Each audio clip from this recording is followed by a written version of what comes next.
ಬೆಂಗಳೂರು ನಗರದಲ್ಲಿ ನಿಷೇಧಿತ ಮಾದಕ ವಸ್ತು ಮಾರಾಟದ ಜಾಲದ ಬೆನ್ನು ಹತ್ತಿರುವ ಸಿಸಿಬಿ ಪೊಲೀಸರು 14 ವಿದೇಶಿ ಡ್ರಗ್ ಪೆಡ್ಲರ್ ಸೇರಿದಂತೆ 19 ಮಂದಿ ಡ್ರಗ್ ಪೆಡ್ಲರ್ಗಳನ್ನು ಬಂಧಿಸುವಲ್ಲಿ ಯಶಸ್ವಿಯಾಗಿದ್ದಾರೆ. ಬೆಂಗಳೂರು ನಗರದ ಸುತ್ತಗುಂಟೆಪಾಳ್ಯ, ಮಹದೇವಪುರ, ವರ್ತೂರು, ಕೆಂಪೇಗೌಡ ನಗರ ಪೊಲೀಸ್ ಠಾಣಾ ವ್ಯಾಪ್ತಿಗಳಲ್ಲಿ ನಿಷೇಧಿತ ಮಾದಕ ವಸ್ತುಗಳಾದ MDMA ಕ್ರಿಸ್ಟಲ್, ಹೈಡ್ರೋ ಗಾಂಜಾಗಳನ್ನು ಮಾರಾಟ ಮಾಡುತ್ತಿದ್ದಾರೆ ಎಂಬ ಮಾಹಿತಿಯ ಮೇರೆಗೆ ವಿವಿಧ ತಂಡಗಳಾಗಿ ಕಾರ್ಯನಿರ್ವಹಿಸಿದ ಸಿಸಿಬಿ ಪೊಲೀಸರು ಡ್ರಗ್ ಮಾರಾಟ ಮಾಡುತ್ತಿದ್ದ ಸ್ಥಳಗಳ ಮೇಲೆ ದಾಳಿ ನಡೆಸಿ ವಿದೇಶಿ ಡ್ರಗ್ ಪೆಡ್ಲರ್ಗಳನ್ನು ಸೇರಿದಂತೆ ಹಲವರನ್ನ ವಶಕ್ಕೆ ಪಡೆದುಕೊಂಡು ವಿಚಾರಣೆಗೆ ಒಳಪಡಿಸಿದಾಗ ಡ್ರಗ್ ಪೆಡ್ಲರ್ಗಳೆಲ್ಲರೂ ಡ್ರಗ್ ಪೆಡ್ಲಿಂಗ್ ಮಾಡಿರುವುದಾಗಿ ತಪ್ಪೊಪ್ಪಿಕೊಂಡಿದ್ದಾರೆ. ಬಂಧಿತ 19 ಮಂದಿ ಡ್ರಗ್ ಪೆಡ್ಲರ್ಗಳಿಂದ ಒಟ್ಟು 7,07,00,000 ರೂಪಾಯಿ ಮೌಲ್ಯದ 2 KG 804 gram MDMA crystal, 2 KG 100 gram hydro ಗಾಂಜಾವನ್ನ ಹಾಗೂ ಕೃತ್ಯಕ್ಕೆ ಬಳಸಿದ 1 ದ್ವಿಚಕ್ರ ವಾಹನ, 7 ಮೊಬೈಲ್ ಫೋನ್ಗಳನ್ನು ಸಿಸಿಬಿ ಪೊಲೀಸರು ವಶಕ್ಕೆ ಪಡೆದುಕೊಂಡಿದ್ದಾರೆ.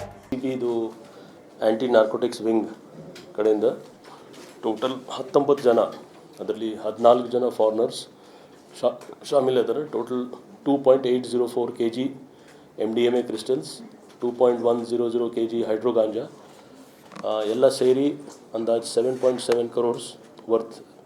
ಅದರಲ್ಲಿ ಮೋಟರ್ ಸೈಕಲ್ ಮತ್ತು ಕೆಲವು ಮೊಬೈಲ್ ಫೋನ್ಸ್ ಕೂಡ ಇದೆ. ಇದರಲ್ಲಿ 3 ಕೇಸಸ್ ಇದೆ. ಒಂದು SG ಪಾಳ್ಯ ಲಿಮಿಟ್ಸಲ್ಲಿ ಒಬ್ಬ ಫಾರಿನ್ ನ್ಯಾಷನಲ್, ಅವ್ರ ಕಡೆಯಿಂದ 760 grams MDMA ವರ್ತ್ 1.52 crores ಅದು ಆಗಿದೆ. ಜುಡಿಷಿಯಲ್ ಕಸ್ಟಡಿ ಇದ್ದಾರೆ ಈಗ. ಇನ್ನೊಂದು ಕೇಸಲ್ಲಿ ಮಹದೇವಪುರ ಪೊಲೀಸ್ ಸ್ಟೇಷನ್ ವ್ಯಾಪ್ತಿಯಲ್ಲಿ ಅದು 5 ಡ್ರಗ್ ಪೆಡ್ಲರ್ಸ್, ಅವರು ಇಲ್ಲಿ ಲೋಕಲ್ಸ್ ಅವರು 600 ಗ್ರಾಮ್ ಹೈಡ್ರೋ ಗಾಂಜಾ ಸೀಸ್ ಆಗಿದೆ ವರ್ತ್ 60 lakhs. ಇನ್ನೊಂದು ಕೇಸಲ್ಲಿ ವರ್ತೂರ್ PS ಲಿಮಿಟ್ಸಲ್ಲಿ ಇನ್ನೊಬ್ಬ ಫಾರಿನರ್ ಅವರು ಅರೆಸ್ಟ್ ಆಗಿದ್ದಾನೆ. 2.044 kg MDMA ವರ್ತ್ 4.08 crores. ಇನ್ನು ಅಬ್ಸ್ಕಾಂಡಿಂಗ್ ಇಬ್ಬರು ಫಾರಿನರ್ಸ್ ಇದ್ದಾರೆ, ಅವ್ರ ಬಗ್ಗೆ ಕೂಡ ಡೀಟೇಲ್ಸ್ ನಾವು ತೆಗಿತಾ ಇದ್ದೀವಿ. ಇನ್ನೊಂದು ಕೇಸಲ್ಲಿ ಪೋಸ್ಟ್ ಆಫೀಸಲ್ಲಿ ಅದು ಪ್ಯಾಕೆಟ್ ಸಿಕ್ಕಿದೆ, ಅದರಲ್ಲಿ 1.5 crores ವರ್ತ್ ಹೈಡ್ರೋ ಗಾಂಜಾ ಇದೆ. ಇದು KG ನಗರ್ ಪೊಲೀಸ್ ಸ್ಟೇಷನಲ್ಲಿ ಕೇಸ್ ರಿಜಿಸ್ಟರ್ ಆಗಿದೆ. ಇದು ಕೂಡ ಥೈಲ್ಯಾಂಡ್ ಮತ್ತು ಫ್ರಾನ್ಸಿಂದ ಬಂದಿತ್ತು ಅಂತ ಮಾಹಿತಿ ಬರ್ತಾ ಇದೆ. ಇದರಲ್ಲಿ ಚಾಕ್ಲೇಟ್ ಪ್ಯಾಕೆಟ್ಸಲ್ಲಿ ಅವರು ಮಾಡಿದ್ದು ನಾವು ಫೋಟೋಸ್ ತೋರಿಸ್ತಾ ಇದ್ದೀವಿ. ಇದೆಲ್ಲ ಕೇಸಸಲ್ಲಿ ಕೆಲವು ಇನ್ಫಾರ್ಮೇಷನ್ ಕೂಡ ಬಂತು ಫಾರಿನರ್ಸ್ ಬಗ್ಗೆ. ಸೊ ಅದು ಟೋಟಲ್ 12 ಜನ foreigners without documents, without valid passports or visas ಅವರು ಇದ್ದರು. FRR ಜೊತೆಗೆ ನಾವು ಡಿಸ್ಕಸ್ ಮಾಡಿ ಅವ್ರದ್ದು ಡಿಪೋರ್ಟೇಷನ್ ಪ್ರೊಸೆಸ್ ನಡೀತಾ ಇದೆ.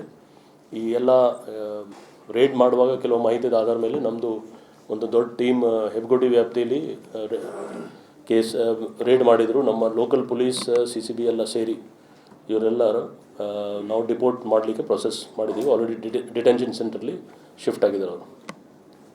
ಇದ್ರ ಜೊತೆಗೆ ಇವ್ರು ಯಾರಿಗೆ ಶೆಲ್ಟರ್ ಕೊಡೋರು ಅಂದರೆ ಬಾಡಿಗೆ ಕೊಟ್ಟವರು ಇಬ್ಬರ ಮೇಲೆ C ಫಾರ್ಮ್ದು ವೈಲೇಷನ್ದು ಕೇಸಸ್ ಇದೆ. ಇವರು ಒಂದು ಅಂದರೆ ಕೆಲವು ಪ್ರತಿಷ್ಠಿತ IT ಕಂಪ್ನಿಯಲ್ಲಿ ಕೆಲಸ ಮಾಡೋರು, ಯಾರು ಬಾಡಿಗೆ ಕೊಟ್ಟವರು, ಅವ್ರಿಗೆ ಕೂಡ ತಿಳುವಳಿಕೆ ಇಲ್ಲ. ಇದು ಭಾಳ ಒಂದು ದುಃಖದ ಸಂಗತಿ ಇದೆ. ಯಾಕೆಂದರೆ ನಾವು ಪದೇ ಪದೇ ಹೇಳ್ತಾ ಇದ್ದೀವಿ, ಯಾರು ಫಾರಿನರ್ಸ್ಗೆ ನೀವು ರೆಂಟ್ ಕೊಡಿ, ರೆಂಟ್ ಕೊಡಲಿಕ್ಕೆ ನಾವು ಆಕ್ಷೇಪ ಇಲ್ಲ, ಆದರೆ ನಮ್ಮ ಪೊಲೀಸ್ಗೆ ಮಾಹಿತಿ ಇರಲೇಬೇಕು. ಸೊ ಇನ್ನೊಂದು ಸರಿ ನಾವು ರೆಂಟ್ ಕೊಡುವಾಗ ಲೋಕಲ್ ಪೊಲೀಸ್ ಸ್ಟೇಷನ್ ಮತ್ತು ಕಾಂಪಿಟೆಂಟ್ ಅಥಾರಿಟೀಸ್ಗೆ ತಿಳಿಸಬೇಕು ಅಂತ ನಾವು ಇನ್ನೊಂದು ಸರಿ ಎಲ್ಲರಿಗೂ ರಿಕ್ವೆಸ್ಟ್ ಮಾಡ್ತಾಯಿದ್ದೀವಿ. ಇದರಲ್ಲಿ ಟೋಟಲ್ ಡ್ರಗ್ಸಲ್ಲಿ 7.708 crores ವ್ಯಾಲ್ಯೂ ಇದೆ ಮತ್ತು 9 ಜನ ಸದ್ಯಕ್ಕೆ ಅರೆಸ್ಟ್ ಆಗಿದ್ದಾರೆ ಆರೋಪಿಯವರು. ಈ ಕಾರ್ಯಾಚರಣೆಯಲ್ಲಿ ಬೆಂಗಳೂರು ನಗರ ಪೊಲೀಸ್ ಆಯುಕ್ತರಾದ ಸೀಮಂತ್ ಕುಮಾರ್ ಸಿಂಗ್ ಅವರ ನಿರ್ದೇಶನದಂತೆ DCPಗಳಾದ ಅಜಯ್ ಕಿಲೋರಿ, ರಾಜಾ ಇಮಾಮ್ ಖಾಸಿಂ ಅವರ ಮಾರ್ಗದರ್ಶನದಲ್ಲಿ ACP ಮಹಾನಂದ ಅವರ ನೇತೃತ್ವದಲ್ಲಿ ಪೊಲೀಸ್ ಇನ್ಸ್ಪೆಕ್ಟರ್ಗಳಾದ ಶಿವರಾಜು, ಮಂಜಪ್ಪ, ರಕ್ಷಿತ್ ಹಾಗೂ ಅಧಿಕಾರಿ ಮತ್ತು ಸಿಬ್ಬಂದಿಗಳ ತಂಡ ಡ್ರಗ್ ಪೆಡ್ಲರ್ಗಳನ್ನು ಪತ್ತೆ ಹಚ್ಚಿ ಬಂಧಿಸುವಲ್ಲಿ ಯಶಸ್ವಿಯಾಗಿದ್ದಾರೆ.